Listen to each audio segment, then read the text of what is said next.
저는 가을이 되면은 단풍을 너무 좋아해서 단풍을 구경하기 위해서 가끔 설악산을 섰습니다. 올해는 가보지 못했지만 단풍을 구경하면서 계곡에 흐르는 맑은 물, 깨끗한 물을 보면은 아름다움에 탄성을 지르게 됩니다. 그런데 가만히 생각해 보면은 그것은 전혀 탄성해야 될 그런 일은 아니죠. 왜냐하면은 그것이 바로 하나님께서 주신 본래의 모습이기 때문입니다. 우리가 사는 이 세상이 자꾸 오염되다 보니까 당연한 것들이 사람의 탄성을 갖게 이른 것입니다. 자연이 변화해서 오염이 되는 것처럼 사람의 마음도 오염되면서 과거의 순수함이 점차 없어지고 있습니다. 또 갈수록 상상할 수 없는 악한 모습들을 보게 됩니다. 오늘 우리는 추수감사절 예배를 드리고 있습니다. 11월이면은 어김없이 찾아오는 이날. 오늘도 다른 때의 감사절처럼 1년 동안 지켜주심에 감사하다 예배 드리고 또 감사운동 한번 드리고 그러면 끝입니까? 이번에는 좀 더 새롭게 감사절을 보냈으면 하는 마음입니다. 단 한 번이라도 나의 진심을 온전히 담아서 나의 마음, 정성 모든 것을 다 담아서 하나님께 감사를 고백할 수는 없는가? 우리의 감사 내용이 무엇입니까? 주님 건강 주셔서 감사합니다. 축복을 주셔서 감사하고 가정이 평안해서 감사하고 교회가 공도해서 감사하고 좋은 직장 주셔서 감사하고 사업장을 주셔서 감사하고 이런 감사 내용들을 살피면 전부 다 뭡니까? 받은 것에 대한 조건적인 감사입니다. 전부 다 조건을 내세운 그런 감사. 그런데 사실 이런 것은 참된 감사라 할 수는 없어요. 높은 산에서 흘러내리는 오염되지 않는 물처럼 내 마음이 오염되지 않는 그런 진실한 감사를 드릴 수는 없는가. 이제 우리의 감사에 새로운 관점의 감사가 이루어지기를 바랍니다. 새로운 인식이 필요합니다. 세상의 관점에서 감사하는 게 아니라 성경이 요구하는, 즉 하나님이 요구하시는 감사가 어떤 것인가 그것을 찾아서 그 자세를 우리가 유지하면서 감사할 수 있기를 바랍니다. 이 시간 본문을 살피면서 하나님 우리가 어떤 자세를 원하시는가 한번 생각을 하겠습니다. 주인이 먼 길을 떠나면서 3명의 종에게 각각 5달란트, 2달란트, 1달란트를 맡깁니다. 왜 맡겼습니까? 너희가 내가 돌아올 때까지 열심히 일을 해서 많은 돈을 벌어라. 바로 그런 의미입니다. 5달란트와 2달란트 받은 종들은 그 즉시 열심히 일을 합니다. 그리고 받은 것에 갑절의 수익을 올립니다. 그런데 1달란트 받은 종은 그 달란트를 땅속에 묻어둡니다. 그 뒤에 주인이 돌아와서 계산을 할 때 2 종은 칭찬을 받지만은 그러나 땅속에 감추었던 종은 저주를 받았습니다. 오늘 본문이 주는 교훈이 무엇일까요? 자, 몇 가지 살피면 첫째, 하나님께서는 우리의 수준에 맞게 주시는, 내 수준에 맞게끔 주시는 하나님입니다. 그러니까 종들에게 5달란트, 2달란트, 1달란트를 주셨습니다. 그럼 우리가 생각할 때 공평하신 하나님이 왜 이렇게 차이를 주시는가? 그렇게 생각하지만 그러나 그것은 차이가 아니라 뭐예요? 공평합니다. 사람의 생각에는 똑같은 것이 공평이지만 하나님의 생각은 차이를 두시는 게 공평입니다. 어른에게는 어른 수준에 맞게, 아이들에게는 아이들 수준에 맞게끔 허락을 하십니다. 예를 들면은 학교에서 시험을 칩니다. 대학생이 시험을 칠 때 대학생에게 1 더하기 1이 얼마인가 그런 문제 내지 않아요. 수준에 맞지 않아요. 그러나 유치원 아이들에게는 1 더하기 1이 얼마인가 시험을 치게 하는 거예요. 그들 수준에 맞는 것입니다. 또 용돈을 줄 때 1살, 2살 된 아이들에게는 1,000원도 주고 5,000원도 주고 10,000원도 주고 그러나 청년들이나 어른들에게 용돈을 줄 때 1,000원을 주면 수준이 맞죠. 하나님 우리에게 주실 때 각자의 수준에 맞게끔 관리할 수 있도록 그렇게 주시고 그것이 바로 하나님 보셨을 때의 공평입니다. 또 우리가 똑같이 받는 게 공평이 아니라는 사실입니다. 그러면은 하나님이 지금 나에게 주신 것이 무엇일까요? 남의 것 바라보지 말고 나에게 주신 것이 나에게 가장 적당한 것이다. 내가 가장 적당한 것을 받았다. 이 사실을 알아야 됩니다. 여기서 달란트는 다른 말로 바꾸면 은사라고 말할 수 있습니다. 그러면은 나에게 주신 은사가 어떤 은사입니까? 누구에게는 설교 은사를 주시고, 또 누구에게는 교사의 은사를, 누구에게는 찬양의 은사를, 누구에게는 봉사의 은사를, 각각 다른 은사를 주십니다. 그런데 이 모든 은사는 전부 다 필요하고 소중한 것입니다. 그러니까 우리가 진심으로 감사를 해야 돼요. 다른 사람과 비교하지 말고 나에게 가장 맞는, 가장 좋은 것을 하나님이 주셨다, 그렇게 생각하면서 감사를 해야 됩니다. 근데 우리는 사실 그게 안 돼요. 왜 안 될까요? 하나님, 저 사람한테는 5달란트를 주시면서 왜 나한테는 1달란트만 주십니까? 저 사람은 한 달에 뭐 300만 원, 400만 원 벌게 하시면서 왜 나에게는 100만 원만 벌게 하십니까? 저 교회는 부흥하는데 왜 우리 교회는 부흥되지 않습니까? 우리가 이렇게 하나님께 질문을 하고 원망을 하고 불평하죠. 그렇지만 우리가 알아야 될 사실은 나에게 하나님이 주신 이 1달란트가 정말 적은 것이 아니라는 사실. 이 금 1달란트가 어느 정도 가격인가? 제가 설교 준비하면서 서적들을 찾아봤습니다. 그랬더니 계산해서 보니까 정말 어마어마한 그런 가격이에요. 요즘 금값이 엄청나게 올랐다고 그러죠. 금 1달란트의 무게는 약 34kg. 그러면은 이것을 계산을 하면은 지금 한 돈에 약 40만 원 계산하면은 1달란트의 가격은 36억 원이 돼요. 그러니까 내가 적게 받았다고 생각하면서 불평하는데 사실은 하나님은 나에게 36억 원, 즉 1달란트의 그 엄청난 것을 우리에게 주신 거예요. 그런데 나는 2달란트 받고 5달란트 받은 사람만 보면서 그냥 왜 적냐고 불평을 합니다. 하나님이 나에게 1달란트를 주셨을까요? 내가 감당할 수 있는 수준이 바로 그것이기 때문에, 하나님이 나에게 1달란트를 주셨다면 그것은 나에게 맞는 것이고, 2달란트 주셨다면 그것이 나에게 맞는 것입니다. 그런데 내가 1달란트 수준인데 하나님께 자꾸 욕심부려가지고 5달란트를 받았다면 내가 어떻게 될까요? 관리할 수가 없어요. 앞에서 얘기했던 것처럼 이제 1살, 2살 먹은 어린아이에게 1,000원 주고 5,000원 주고 10,000원 주고 그것은 가능하지만 그 아이에게 100만 원 주고 1,000만 원 주면 그 아이가 어떻게 관리하겠어요? 어른들 엄마 아빠가 서로 뺏으려고 싸움만 시킬 것입니다. 나에게 맞는 것만 맞게끔 주신다. 그리고 하나님이 우리에게 주신 것 가운데 나쁜 것은 없습니다. 하나님이 주신 것 가운데 적은 것도 없습니다. 여러분, 우리 교회를 한번 생각해 볼까요? 여러분, 우리 교회가 적다고만 생각됩니까? 아니에요. 우리 수준에 맞는 교회입니다. 우리 수준에 맞게 주어진 것 가지고 열심히 하면 우리도 갑절의 부흥을 또 얼마든지 할 수가 있습니다. 여러분이 받은 은사가 무엇입니까?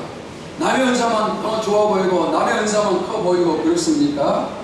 남과 나를 비교하기 이전에 먼저 해야 될 일은 주신 것 귀하게 여기고 주신 사명 충성하는 것, 이것이 먼저 필요합니다. 추수감사절을 맞이하면서 올해 여러분들이 받았던 은사와 축복, 이런 모든 것들에 대해서 진심으로 정말 오염되지 않는 마음으로 감사할 수 있기를 축원합니다. 자, 두 번째, 하나님의 계산 방법은 다릅니다. 사람의 평가는 1점입니다. 100점이면 잘한 것이고 50점이면 아주 못한 것입니다. 그러나 이 평가는 사람들 각각의 수준 차이를 인정하지 않는 불공평한 평가. 머리 좋은 아이가 100점 맞는 것은 당연한 것이고, 머리 나쁜 아이가 50점 맞는 것도 당연한 것입니다. 그런데 사람들은 무조건 너 100점 맞아야 이렇게 요구를 해요. 그러나 하나님은 그게 아니에요. 1000명 모이는 교회와 100명 모이는 교회 중 누가 더 큰 상을 받을까요? 사람들이 생각할 때는 큰 교회지만은 하나님은 또 생각이 다를 수가 있어요. 오늘 본문이 그 사실을 증명을 해줍니다. 5달란트 받은 종은 열심히 일해서 칭찬과 상을 받아요. 자, 우리 다 같이 마태복음 25장 20절 21절 함께 봅시다. 시작.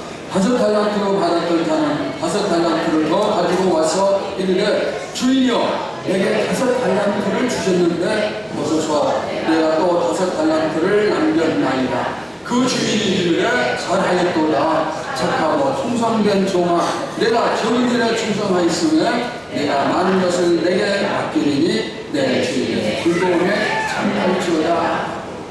자, 이 말씀은 5달란트 받은 종이 주인에게 칭찬받는 그런 모습. 자, 그 다음에 2달란트 받은 종도 주인에게 칭찬을 받습니다. 22절, 23절을 봅시다. 시작. 2달란트 받았던 자도 와서 이르되 주인이여 내게 2달란트를 주셨는데 보소서 내가 또 2달란트를 남겼나이다. 그 주인이 이르되 잘하였도다. 착하고 충성된 종아 내가 좋은 일에 충성하였으면 내가 많은 것을 내게 맡기리니 내 주인의 즐거움에 참여할지어다. 자, 여기 21절과 23절은 주인이 종들에게 칭찬하는 내용입니다. 5달란트 받은 종과 2달란트 받은 종에게 칭찬을 하는데 그 칭찬의 내용이 글씨 하나 틀리지 않고 똑같아요.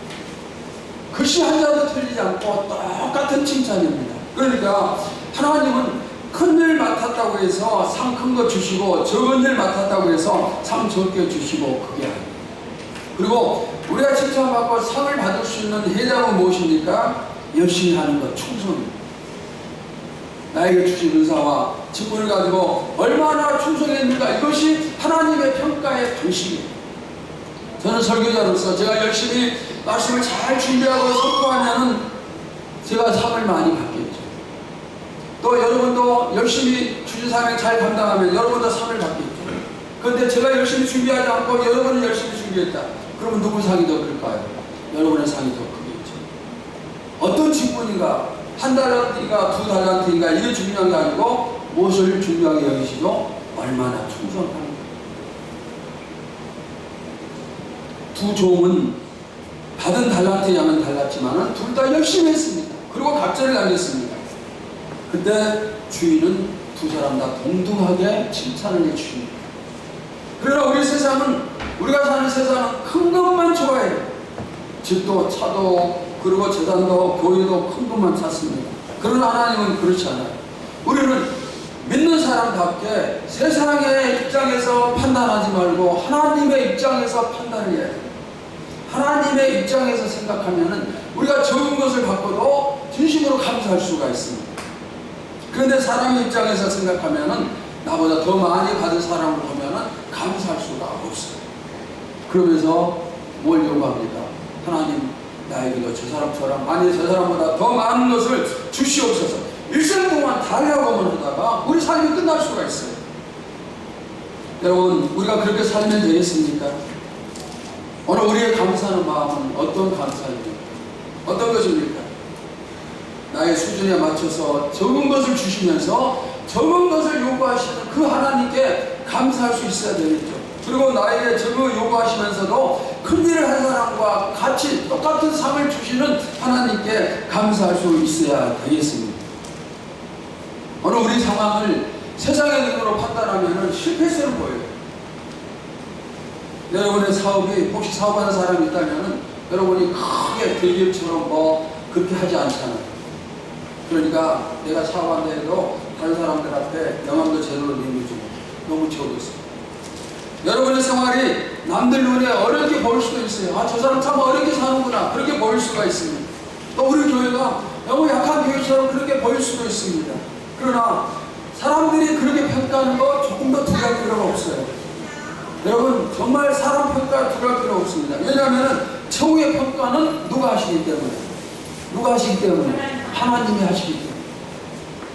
우리의 최후 평가는 하나님이 하십니다. 그러니까 평가를, 사람들의 평가를 두려울 필요가 하나도 없어요. 하나님은 2달란트와 5달란트 받은 자를 똑같이 평가하셨습니다. 하나님이 평가하시는 그런 방식으로 우리를 되돌아본다면 우리가 진심으로 하나님께 감사를 할 수 있음을 믿습니다. 자, 세 번째, 주신 것의 귀중함을 알면서 적은 것에 충성하시기를 바랍니다. 우리의 감사가 부족한 이유가 뭘까요? 주신 것의 가치를 모르기 때문에, 아까도 말씀드렸죠. 그 한 달란트의 가치가 얼마나 큰가를 모르는 거예요. 그러니까 자꾸 그냥 감사하지 않고 더 달라고 그러겠죠. 사실 우리는 받은 것에 감사하려고 하기보다는 늘 부족한 것만 생각을 했습니다. 큰 것, 많은 것, 풍성한 것만 생각을 했어요. 그러면서 내가 소유하고 있는 것이 진짜 얼마나 좋은 것이고 얼마나 가치가 있는가, 거기에 대해서는 몰라요. 그러니까 그냥 맨 불평만 하는 거예요. 여러분 한번 생각해 보세요. 이거 한번 진짜 생각을 해보셔야 돼요. 여러분에게 이 천일교회를 주심에 대해서 진심으로 한 번이라도 감사해 본 적이 있습니다. 하나님, 내가 이 교회에, 나에게 이 교회를 주셔서 감사합니다. 내가 이 교회에 다니고 있음에 대해서 진심으로 감사합니다. 그렇게 감사해 본 적이 있어요? 있어요, 없어요? 그냥 여기만 교회인가, 수많은 교회가 있는데 그렇게 생각하면 안 되겠죠. 교회를 생각할 때, 여러분 다니는 교회를 생각할 때 무슨 생각만 했습니까? 우리 교회는 왜 자꾸 약한 교회인가? 뭐 그런 생각? 그러면은 그런 생각만 했으면은 여러분의 생각은 잘못됐습니다. 우리가 비록 가장 약한 한 달란트의 교회처럼 보인다 할지라도 귀하게 생각하고 또 값어치게 생각할 때 하나님께 감사가 나오고 충성할 수가 있는 거예요. 적은 교회면 한 달란트 교회처럼 그렇게 생각할 수 있잖아요. 그리고 한 가지 더 알아야 될 것은, 내가 만약 이제까지 이 교회 다니면서 한 번도 이 교회를 나에게 주시고 교회 성도가 되게 해주심에 대해서 감사해 본 적이 없다. 그러면 뭐예요? 한 달란트 받은 사람과 다른 바가 없는 거예요. 하나님이 여러분에게 이 교회를 주심에 감사하시기 바랍니다. 여러분이 이 교회에 다니고 있음에, 등록되어 있음에 진심으로 감사하시기를 바랍니다. 오늘은 이곳으로, 내일은 저곳으로, 여기저기 방황하면서 소속 교회 없이 신앙생활하는 사람들이 얼마나 많은지 몰라요. 그런데 저는 참 궁금해요. 그 사람들이 가족 중에 누구나 세상을 떠나면 누가 장례 예배를 들어주고, 좋은 일 있으면 누가 가서 축하 예배를 들어주고, 아플 때 누가 기도해주고, 참 그게 참 궁금해요. 어떤 사람들은 일부러 많은 교회, 사람 많은 교회 가서 예배만 드리고 등록도 하지 않고 아무 일도 하지 않고 그렇게 신앙생활하는 그런 사람도 있는데, 그게 편할 수는 있지만은 축복은 아니에요. 어떤 사람은 또 1년에 한 번씩 교회를 온 거예요. 그러면 그 사람이 자기 교회는 어느 교회예요? 하나님께서 하실 때 너 어느 교회 성도냐? 그러면 뭐라고 얘기하겠어요? 큰 교회는 보니까 목사님들이 자기 교회 성도 이름도 몰라요. 수가 많아요. 적은 교회는 애들 이름까지 전부 다 알아요. 저는 애들 이름까지 전부 다 알아요. 그러니까 매일 기도할 때마다 애들 이름까지 불러주면서 계속 기도를 하는 거예요. 그리고 적은 교회는 성도 한 사람이 얼마나 소중한가, 그것을 뼈저리게 느끼는 겁니다. 그리고 어떤 사람이 아프면 저도 같이 아프고 다른 성도들 함께 같이 아파야죠. 어떤 사람에게 좋은 일 있으면 저도 좋아하고 다른 성도들도 같이 좋아하고, 사람들이 많이 모이면 그런 좋은 점을 얻겠죠. 바로 적은 교회를 다니는 장점이라 생각합니다. 우리가 이렇게 한 달란트 같은 교회에 다녀도 감사할 일들이 정말 많이 있어요. 내가 열심히 신앙생활 할 수 있는 내 교회가 있음에 감사하시기를 바랍니다. 그리고 나를 필요로 하는 교회가 있다. 그것에 대해서도 감사하시기를 바라고, 나에 대해서 기도해주는 목사와 성도들이 있다. 그것도 감사를 해야 되겠죠. 우리가 그 다음에 교회 때문에만 감사해야 되겠습니까? 그건 아니죠. 나를 사랑해주는 남편이 있고, 아내가 있고, 자식이 있고, 부모가 있고, 이런 것 전부 다 뭐예요? 감사해야 될 그런 조건입니다. 또 교회에서 직분을 받고 열심히 일할 수 있고, 이런 것도 감사해야 될 그런 조건이 되겠죠. 하나님이 주신 것 가운데 나쁜 것이 있어요, 없어요? 없어요. 하나님이 주신 것 가운데 귀하지 않은 것이 있어요, 없어요? 없어요. 귀한 줄 알았다, 또 좋은 것이다, 그러면 그 다음에 우리는 뭘 해야 되죠? 그걸 가지고 죽도록 충성을 해야 되죠. 우리가 충성하면 하나님이 우리를 크게 해주십니다. 여러분, 한 달란트라고 생각되면 2달란트, 5달란트를 받을 수 있는 방법을 가르쳐 드립니다. 어떻게 하면 되는가? 왜 나에게 한 달란트만 주셨습니까? 불평하지 말고 열심히 충성하면 2달란트를 주십니다. 거기서 또 충성하면 5달란트를 주십니다. 하나님은 우리의 능력에 맞게끔 달란트를 주신다고 그랬습니다. 그런데 이 달란트의 크고 적음은 처음에 하나님이 정하세요. 너는 한 달란트, 너는 2달란트, 너의 용량이 그거야, 이렇게 정해주시지만은 그 후에는 우리 손에 들어있어요. 하나님이 나에게 주신 달란트 가지고 내가 열심히 충성해서 계속 남긴다면 하나님 보셨을 때 너 이제 2달란트 자격이 있어, 5달란트 자격이 있어, 이렇게 하나님이 점점 크게 채워주심을 믿습니다. 현재 충성하는 것이 앞으로 더 큰 일을 하는 비결이에요. 그러니까 작은 일을 해서 소홀히 하면은 하나님은 앞으로 절대로 큰 일 맡겨주시지 않아요. 적은 것을 귀하게 여기지 않는 사람 또 큰 것 주시지 않겠죠. 적은 교회 목사가 이렇게 생각하셨어요. 지금 성도들도 없고 그러니까 나중에 교회가 커지면 그때는 죽도록 기도하고 죽도록 설교 준비 잘하고 이런 생각을 할 수가 있겠죠. 그런데 교회가 성장한 이후에 이렇게 초점을 맞추고 지금 열심히 하지 않는 사람, 그 사람에게 성장할 기회는 오지 않아요. 하나님이 주시지 않는 것이죠. 이번에도 추수감사절을 위해서 여러 사람들이 헌신을 했습니다. 헌신하는 분들이 차고 넘치고 가진 게 풍성해서 있겠습니까? 부족하지만 그래도 감사하는 마음으로 헌신을 믿고 그래서 추수감사절을 우리가 아름답게 보내고 있는 거예요. 만약 헌신했던 분들이 나는 지금 어려우니까 못해. 나중에 하나님이 큰 축복 주시면 그때 많이 하겠다. 그러면은 그 사람은 절대로 큰 축복 받을 수가 없어요. 그리고 적은 것에 헌신하지 못한 사람이 큰 것 받았을 때 헌신 더 못해요. 하루하루 최선을 다해서 기도하고 적은 것에 또 우리가 충성하고 또 주신 직분, 장로, 권사, 집사, 교사 등등의 직분에 힘쓸 때 우리도 모르는 사이에 내가 점점 더 커지고 성숙해져 있음을 발견하게 됨을 믿습니다. 오늘 보면 두 종류의 사람이 나오죠. 충성해서 상을 받은 사람과 불충성하여서 책망을 받은 사람입니다. 그러면 나는 어떤 종류의 사람이에요? 열심히 충성하는 사람 가운데서 감사하지 않은 사람은 한 사람도 없어요. 감사가 넘칠 때 충성이 넘쳐요. 그 다음에 불평하는 사람 중에서 충성하는 사람은 없어요. 불평이 넘치기 때문에 충성할 수가 없고 불평이 많으니까 감사가 없고 그러면 충성으로 연결이 되지 않는 거예요. 우리가 훗날 주님 앞에 전부 설 겁니다. 근데 주님 앞에 섰을 때 절대로 들어서는 안 될 말씀이 있어요. 어떤 말씀입니다. 자, 조금 길지만은 마태복음 5장 마태복음 25장에서 25장 24절에서 30절까지 한번 보도록 합시다. 우리 다 같이 교독을 하겠습니다. 한 나라트 받았던 자는 와서 이르되 주인이여 당신은 굳은 사람이라 힘지 않은 데서 거두고 해치지 않은 데서 모으는 줄을 내가 알았으므로 당신의 달란트를 땅에 감추어 두었나이다. 묻어서 당신의 것을 가르쳤나이다. 그 주인이 대답하여 이르되 악하고 게으른 종아 나는 심지 않은 데서 거두고 해치지 않은 데서 모으는 줄로 내가 알았느냐.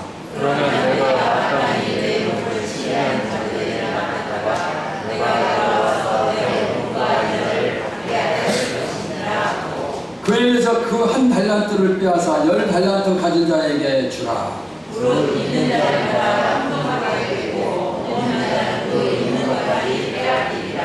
이 무익한 종을 바깥 얻은 대로 내쫓으라. 거기서 슬피 울며 이를 갈리라 합니다. 여러분과 저는 절대로 이 책망의 말씀을 들으면 안 돼요. 여러분 절대로 이 말 듣지 말기를 바랍니다.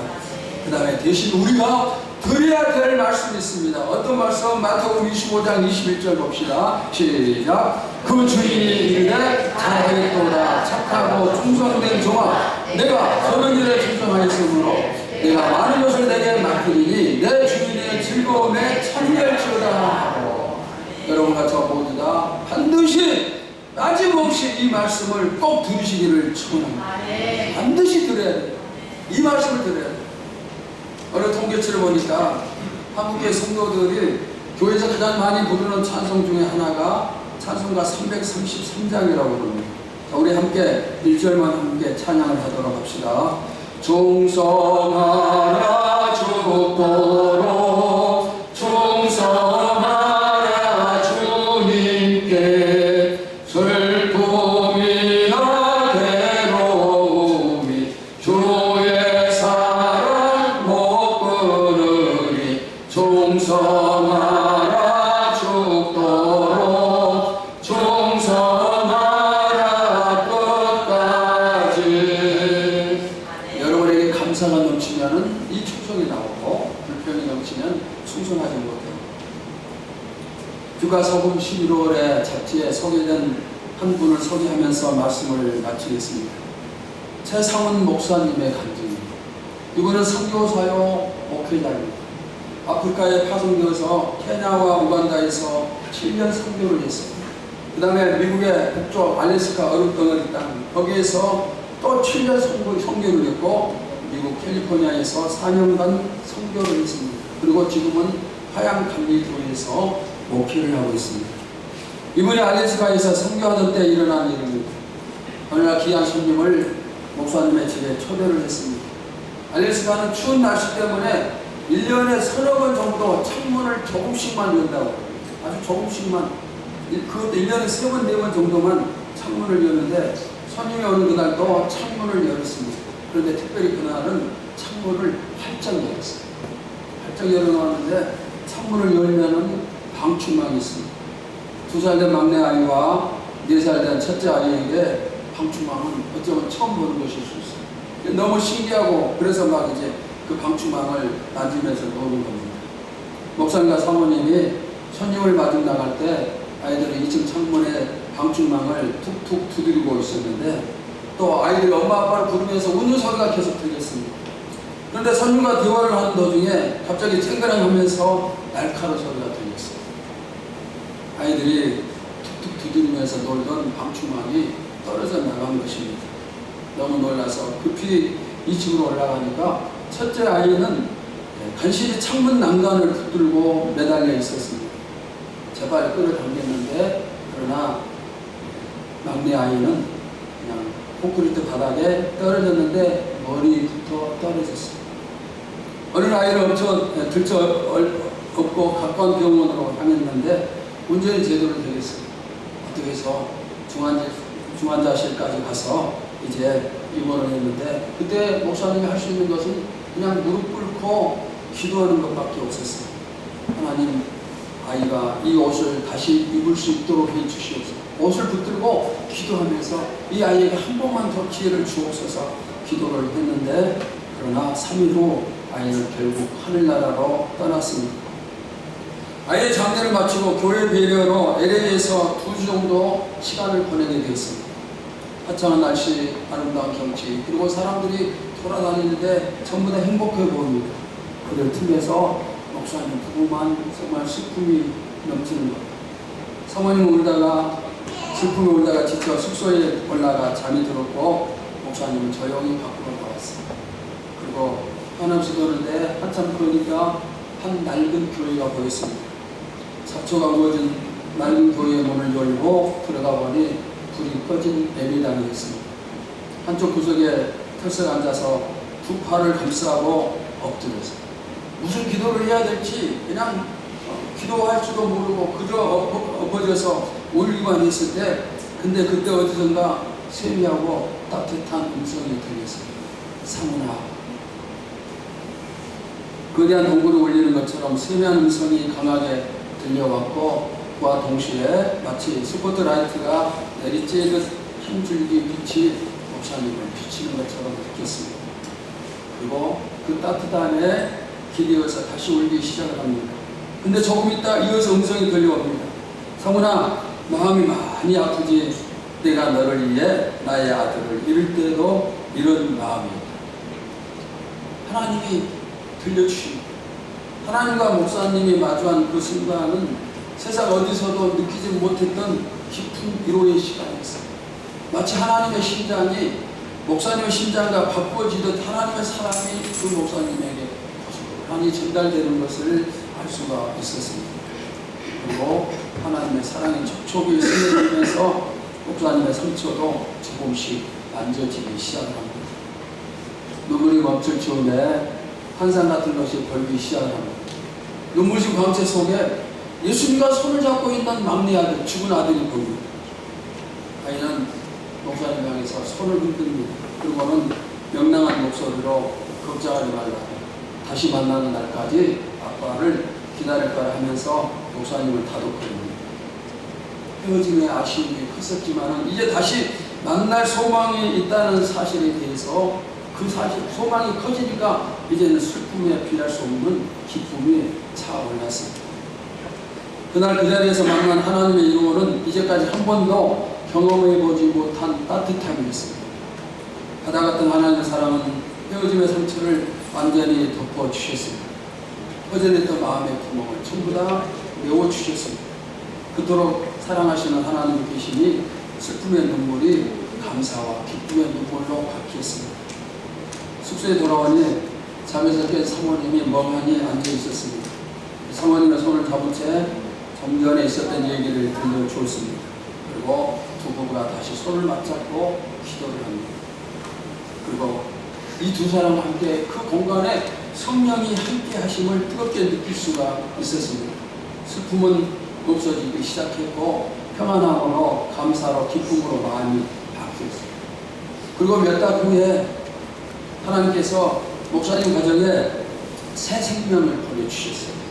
선물같이 찾아온 아이에게 선물이라는 태명을 지어줬고 태어난 아이는 아주 건강하게 잘 자랄 수가 있었습니다. 여러분 쉬운 이별을 느꼈죠.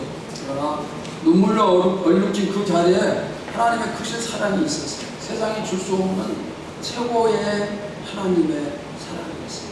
슬픔을 기쁨과 소망으로 바꾸시는 역전의 하나님이시죠. 이 하나님이 누구의 하나님이십니까?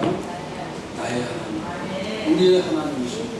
이 하나님이 지금 여러분 상황이 어떠하든지 불평으로 원망으로 가득 차이고 아픔으로 가득 차이고 고통으로 가득 차이고 할지라도 위로를 주시면서 바꾸어 주셔서 감사하고 기뻐할 수 있도록 그렇게 만들어 주심을 믿습니다. 감사절을 맞이하면서 여러분이 부족한 감사가 이제 정말 큰 감사 그리고 오염된 감사가 진실된 그런 감사로 이루어지기를 주님의 이름으로 축원합니다. 하나님 감사합니다. 오늘 추수감사절을 맞이하면서 우리가 이전까지와는 다른 오염되지 않는 마음으로 감사하기를 소원하며 말씀을 들었습니다. 아버지 하나님 주신 것에만 감사하였고 잘된 것에만 감사했습니다. 조금만 힘들고 어려운 일이 생기면 불평했습니다.